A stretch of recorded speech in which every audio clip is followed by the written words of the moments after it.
बिस्मिल्लाहिर्रहमानिर्रहीम। अस्सलाम वालेकुम। मेरे चैनल पे खुश आमदीद। हम कर रहे हैं जी चैप्टर कॉस्ट ऑफ प्रोडक्शन या थ्योरी ऑफ कॉस्ट का।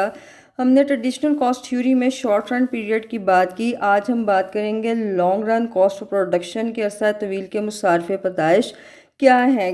अच्छा जी, देखें, तवील मुद्दत में फ़र्म के तंजीमी ढांचे में हालात के मुताबिक तब्दीली लाई जा सकती है। देखें, लंबे अरसे में हम जो है वो उसमें फर्म के साइज़ को, प्लांट को चेंज कर सकते हैं। क्या करता है कि आजर के पास इतनी मोहलत होती है कि वो नस्ब शुदा जो आपकी मशीनें लगी हैं उनकी तादाद बढ़ा सकता है, पैदावार में ज़्यादा कर सकता है या कमी भी कर सकता है, नए तरीके ला सकता है।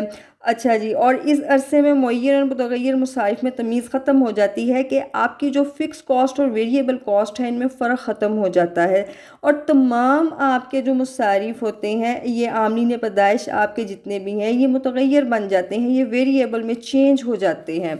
अच्छा जी, long run cost curves of a firm are different from those in the short run. के अरसा तवील के जो मुसारफ़ पैदाइश के खतूत हैं वो अरसा कलील से मुख्तलिफ होते हैं। How our both are closely related and long run curves are derived from short run cost curves. ये आपके जो अरसा तवील के खतूत हैं, ये अरसा कलील के दोनों आपस में क्लोज़ होते हैं, क्योंकि हम लोग जो अरसा तवील का खतूत होते हैं वो हम अरसा कलील से ही बनाते हैं उनको लेके।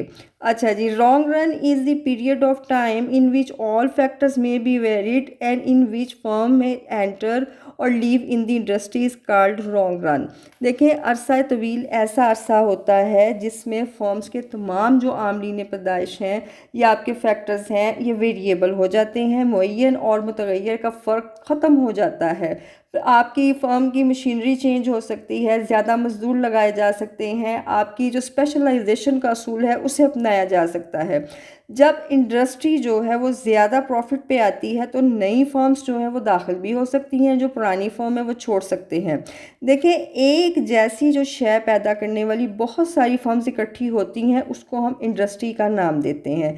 अगर एक ही शय पैदा हो रही है तो वो फर्म कहलाएगी, लेकिन एक जैसी बहुत सारी फर्में जो शय पैदा कर रही हैं उन्हें कंबाइन करेंगे तो वो इंडस्ट्री की शक्ल अख्तियार कर जाएंगी। जब इंडस्ट्री की शक्ल अख्तियार करती हैं तो लंबे अरसे में बहुत सारी नई फर्म्स दाखिल भी हो सकती हैं और वो उसको पुरानी फर्म्स छोड़ के भी जा सकती हैं।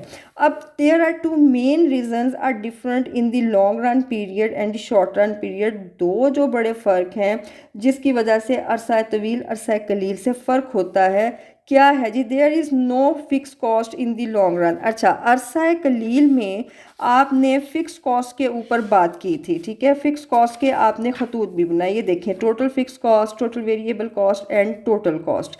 फिर आपने बनाया average fix cost, average variable cost, average total cost and marginal cost. लेकिन अरसा तवील में ये जो आपका मुअय्यन मुसारिफ का ख़ात है टोटल फ़िक्स कॉस्ट का, ये नहीं बनता, ये इसका कंसेप्ट ही ख़त्म हो जाता है कि ये तमाम जो आपके फ़िक्स फैक्टर्स हैं ना ये वेरिएबल में कन्वर्ट हो जाते हैं।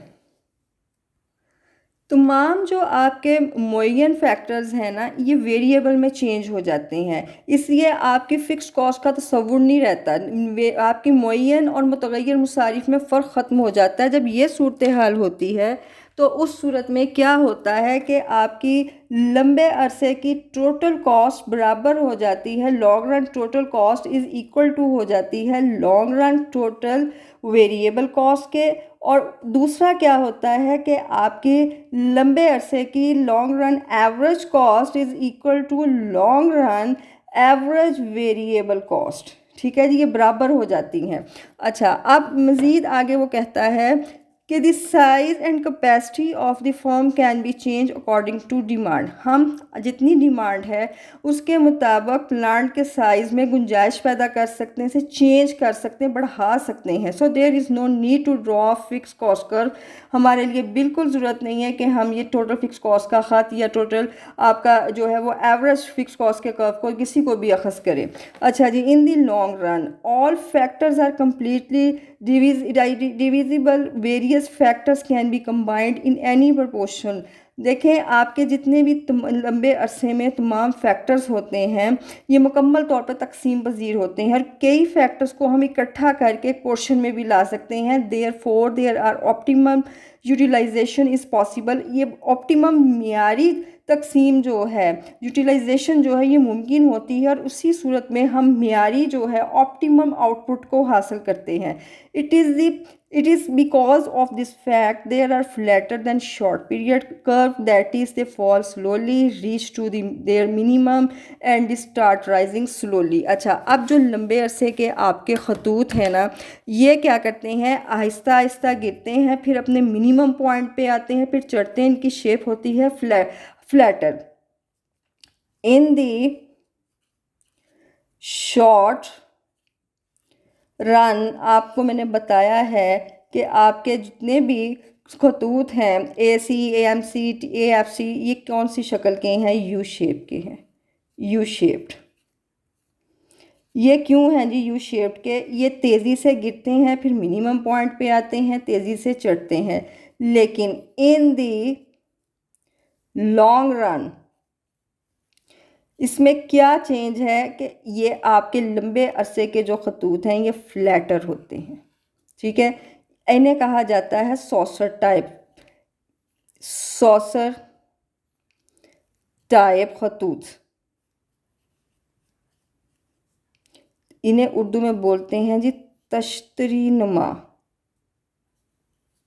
डिश की शक्ल के ये खतूत होते हैं, सॉसर टाइप होते हैं। ये आहिस्ता आहिस्ता गिरते हैं, फिर मिनिमम पॉइंट पे आते हैं, आहिस्ता आहिस्ता चढ़ते हैं, इसलिए चिपटे होते हैं, फ्लैटर होते हैं। अच्छा, इन दी लॉन्ग रन हम 3 तरह के खतूत इस्तेमाल करते हैं। एक होते हैं जी लॉन्ग रन टोटल कॉस्ट का ख़त, दूसरा हम लेंगे लॉन्ग रन एवरेज कॉस्ट का कर्व, और फिर लेंगे long run marginal cost curve. ठीक है जी, अब ये तीनों के ऊपर, इन्हीं 3 खतूत का ज़्यादा लॉन्ग रन में ताल्लुक़ है, इन्हीं के ऊपर हम बात करेंगे। अच्छा, अब क्या कहता है कि आपकी लॉन्ग रन एवरेज कॉस्ट क्या होती है। देखें, the average total cost is the total cost divided by the quantity of output. It is the average cost of producing 1 unit of output. देखें, शय पैदा करने की फ़ी इकाई लागत को हम औस लागत एवरेज कॉस्ट का नाम देते हैं। इसे मालूम करने का क्या तरीका है, मैंने आपको शॉर्ट रन पे तरीका वही है, वही फार्मूला है। आपने क्या करना है कि एवरेज कॉस्ट क्या होती है, is equal to total cost over output. ठीक है जी, आपकी शय की जितनी इकाइयों के ऊपर हम टोटल कॉस्ट को हम कुल लागत को तकसीम कर देते हैं पैदावार की शय की इकाइयों के ऊपर। इसके साथ आप लगा दें L।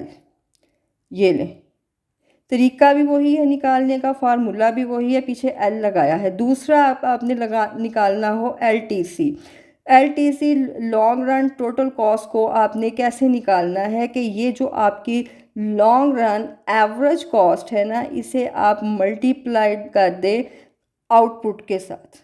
ठीक है जी, आपकी LTC हासिल हो जाएगी। Long run total cost, LTC, the long run total cost is the average total cost multiplied by the quantity of output. LTC is equal to LAC multiplied by output। ठीक है जी। अच्छा, अब लास्ट जो है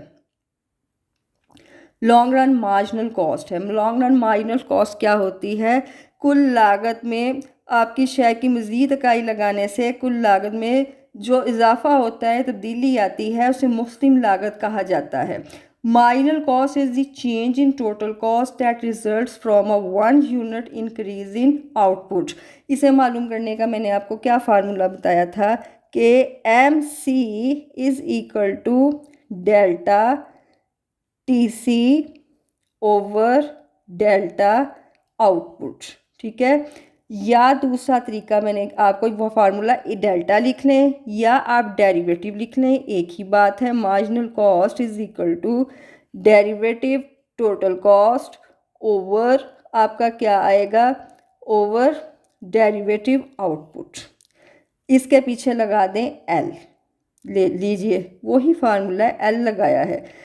delta long run total cost over delta output या long run marginal cost is equal to है derivative long run total cost over derivative output. ठीक है जी, ये आज का आपका लेक्चर है। नेक्स्ट जो है इस मज़ीद बात करेंगे इनकी अशकाल के ऊपर। यही 3 खतूत हमारे ज़्यादातर इस्तेमाल होंगे। अगर आप इस लेक्चर से मुस्तफ़ीद हुए हैं तो लाइक कीजिएगा, शेयर कीजिएगा, सब्सक्राइब कीजिएगा, कमेंट में राय का इजहार भी कीजिएगा। अल्लाह निगहबान।